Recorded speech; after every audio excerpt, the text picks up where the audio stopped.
My name is Alexis. I spent the majority of my childhood petrified and abused by my parents. They were raised to be seen and not heard, and I was conditioned to do the same. Our home was located in a very wealthy area of New Jersey. There was an incredible effort to maintain the facade of a happy household, while within our walls raged a daily war.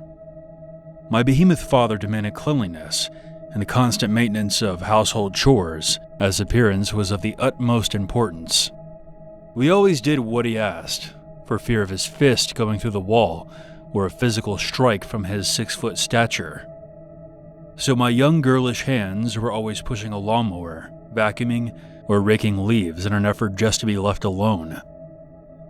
Our house boasted 2 levels. There was a sunroom and 4 bedrooms, and an in-ground pool. The pool was the summer favorite for everyone, and we had frequent parties with lots of my father's wealthy friends.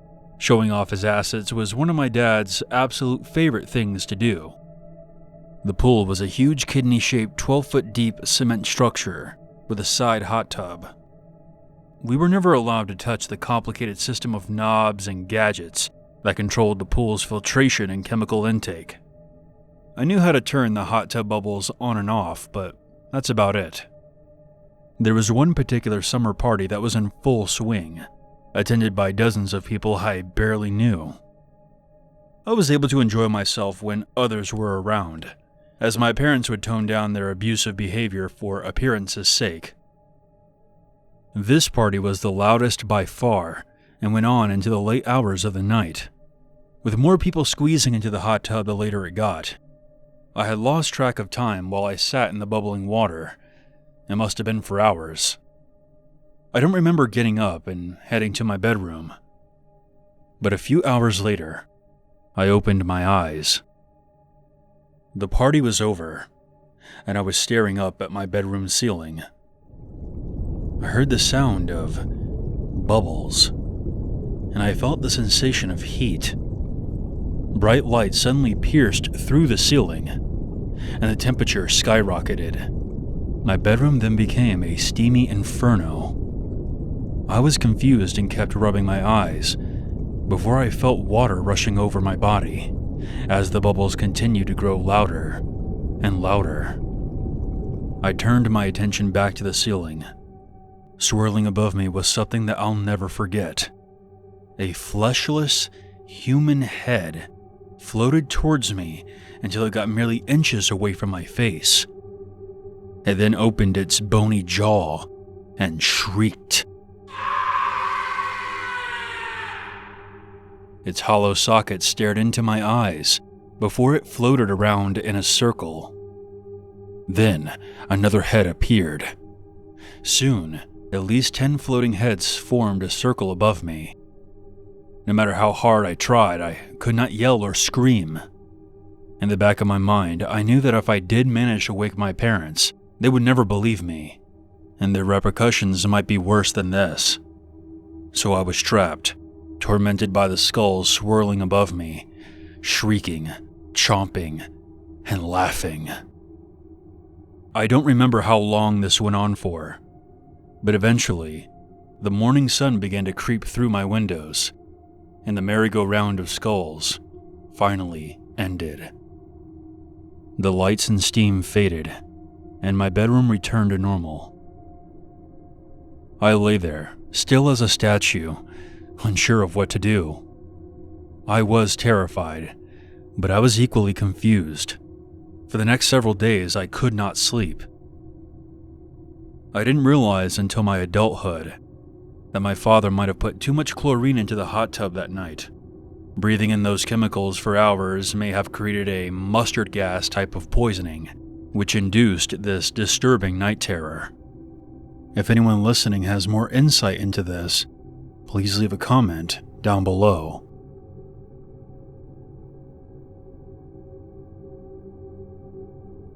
This is something that happened several years ago, but I still think about it from time to time. When I was a kid, I had a series of unsettling nightmares that would wake me up in the middle of the night. These dreams would include faceless intruders trying to break into our apartment, were a large shadow figure standing in the middle of my living room.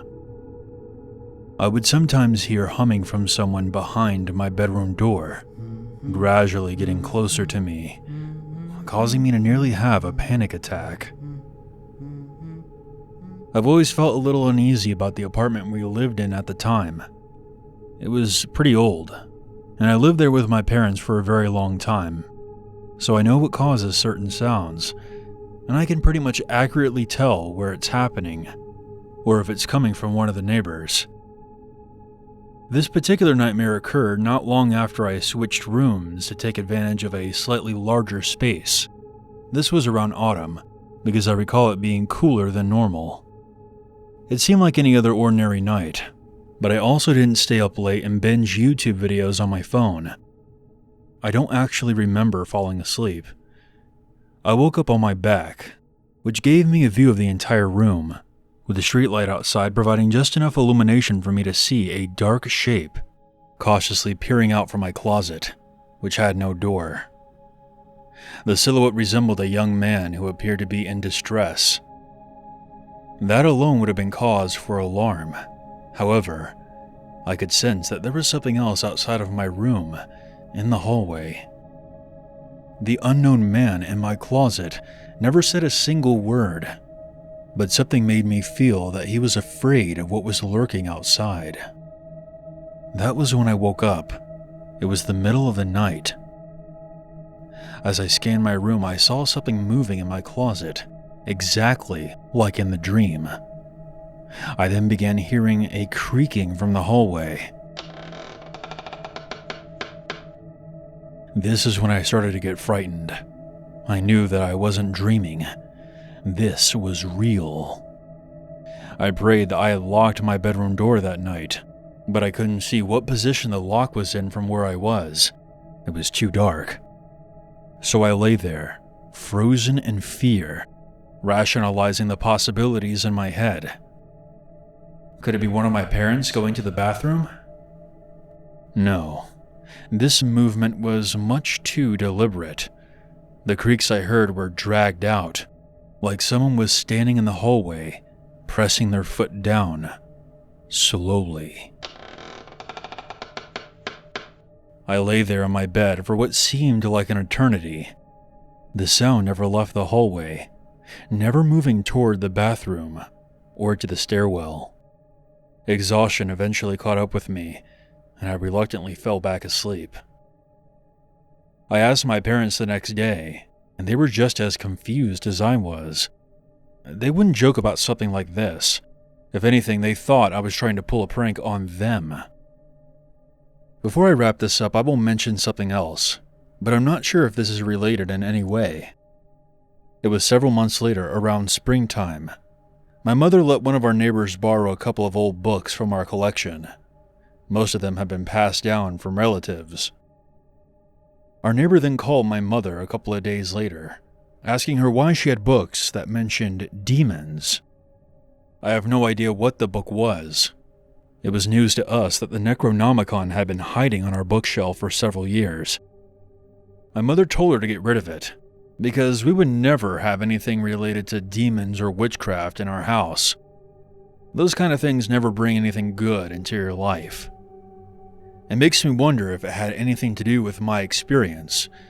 Coincidentally, after that book was gone, I never had another nightmare like that again.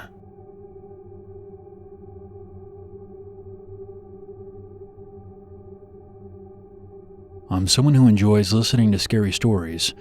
I'm just throwing that out there. Dreams are no different. These are experiences that people really hold on to. But when dreams and reality collide, that's when things get kind of freaky. I have lived in Arizona for most of my life, and I am a rather large man. Actually, this trait of mine has served me well in school, since all of the bullies and gang members never bothered me. I was a large Latin guy who had a very straight face. It's actually kind of funny because if they knew me, they would know that I was a pushover and that I would be done for. But this facade was nice to have. Many years ago, There were some guys driving around and shooting at random pedestrians in the middle of the night between Phoenix and Mesa. One of those murders happened right next to the house I was in at the time. There was also the case of the baseline killer, happening around the same time. One of the murders happened only a mile from where I lived. As you might imagine, our parents were shaken by these events and didn't let us go outside for a while. Feel free to research these events online. So now that I've set the stage, let's get into what happened. I usually like sleeping in the living room because I personally find the couch more comfortable than my bed. I know that what I'm about to say may sound a bit out there, but follow me on this. When I woke up, I occupied the body of a very frail little girl. I was walking around a dark neighborhood street, and I felt like I was being followed by someone. At any moment, someone could jump out and grab me.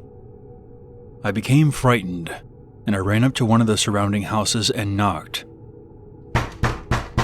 "Please, someone help me! Someone is after me!" No one came. As I ran from driveway to driveway, I stumbled across an incomplete 2-story house.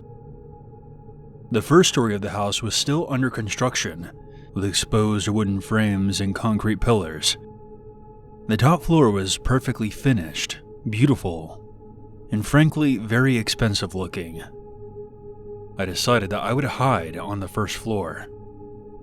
As soon as I entered the house, I came upon a very horrifying sight. I saw my entire family dead. Their bodies were hanging from the second floor, forming a circle, as pools of blood formed beneath them. I then saw a figure standing in the corner of the room. Something was in its hands. I could hear the sounds of someone tapping and clicking on metal. I was frozen, unable to move. "This is what will happen to you and your family if you don't wake up right now." Suddenly, my eyes flew open. I don't know how to describe it, but my mind was not groggy or slow. It was sharp and focused. My guess is that all the adrenaline pulsing through my body forced me into overdrive.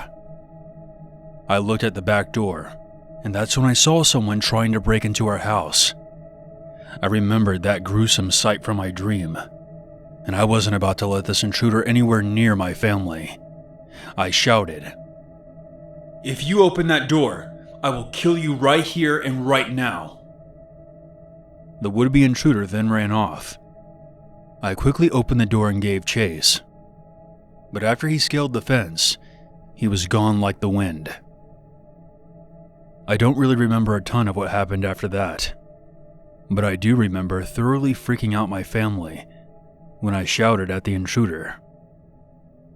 I remember the guy wore gloves, so there was no point in calling the police. And also, after the adrenaline went away, I went back to being lethargic. I didn't want to scare my family, so I just ended up telling my parents that I had a nightmare.